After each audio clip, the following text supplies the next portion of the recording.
Good afternoon. It's great to see you. It's good to see a large group. The word on the street is that we may be doing better. I'm not sure where they're picking that up, but I do hear it's leaking out of Washington right now.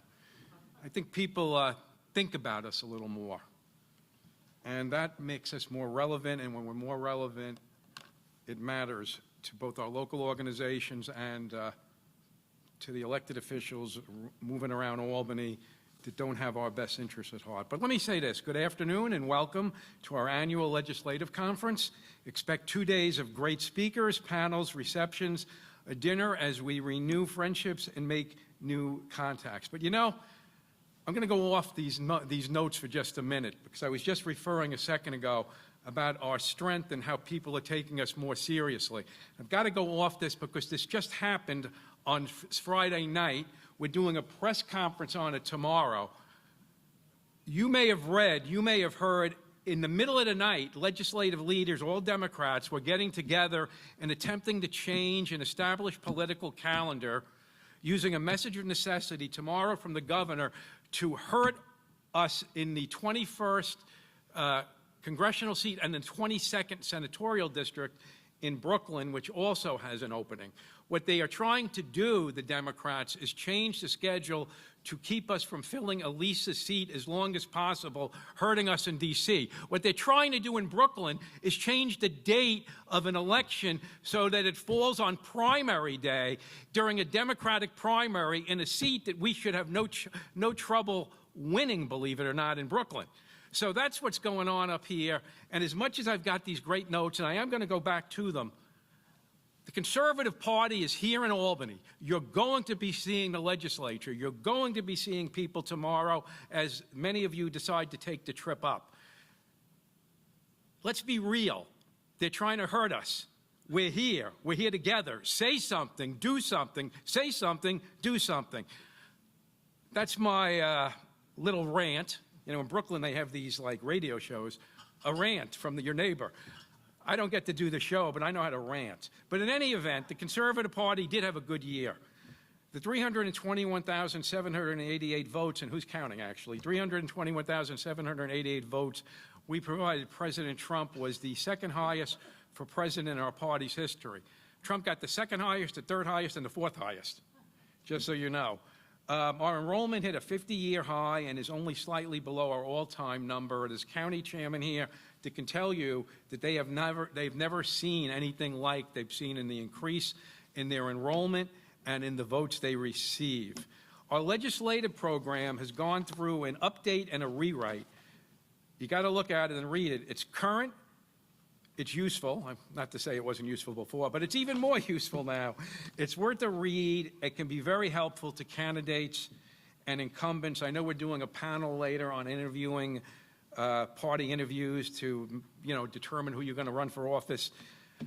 We're going to suggest that anybody who wants the Conservative Party line does take a look and read through this, this program. Even if you're not running for state office, state legislature, the program has relevance because it outlines the principles of the Conservative Party, and no other political party in New York State has such a document. Working Families Party actually has a headache that they claim is a document. So we have the hard copies here, and I do know in the Conservative Party, sometimes that's about as far as it gets. But you can clearly go to our website, cpnys.org, and you will find all our press releases, our YouTube stuff concerning our podcast, and you will certainly find the program. We will be starting a new year, actually, of our nationally recognized podcast, Patriots Podium. Look for it on your YouTube outlet, as well as we're on Apple Music, Spotify, Buzzsprout, or simply we email it to like 4,000 people a week when we do it.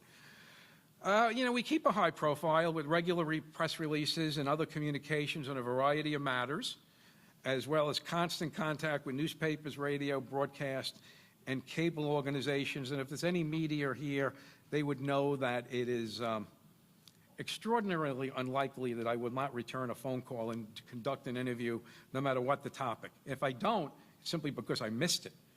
We are not shy. Our leaders should not be shy. It matters that we talk and get our views out by talking to media. This year, we are focused on support of the Trump agenda, the election of county and local officials, making our voices heard through our congressional and state legislative delegations, and preparing for next year's statewide elections. And I do think there'll be people here over the next 2 days that, in a sense, are coming by to preview themselves as possible statewide candidates, and also to get our to get a feel how we feel, of thinking about them as possible statewide candidates. And I should tell you this: the new statewide calendar means that in the latter part of next February, we will have to decide on a candidate for each statewide office. It's the law. The meeting, the convention, the state committee meetings in late February. So this conference next year is going to be just before we have to make final decisions. So as crazy as it may seem, people should start thinking about all that stuff now. As always, we run a state party vote row C campaign. We will do that again, whether it's local elections or statewide elections. I see Ms. Varga is here. Several years ago, we ran some stuff to help her run for district attorney in Onondaga County when she was running just on her line. We spend our time and money asking people to vote conservative. The state party is good. The future is bright. There's a lot of work to be done, and I'm confident the Conservative Party will be there to do it. So let me just conclude with several important thank yous. And when I say there's work to be done, these people do the work. It's Eileen Johnson, the party's overall manager, who I guess is outside. Eileen Johnson. It's people like Andrew Davis, our director of operations, who is, you in this room, Andrew? No, so he's outside. There's Bill O'Reilly, who'll be here in a short time. It's not the Bill O'Reilly from Fox, it's the Bill O'Reilly, but it's the Bill O'Reilly who's Jim and Bill Buckley's nephew, all right? So that's not something to forget about. It's that Bill O'Reilly, he's our spokesperson. It's Jim Curran, who'll be here shortly, who's our counsel. It's George Passarella, who oversees our digital. And frankly, they just make the party run so I can take the credit. And I learned that years ago, take the credit.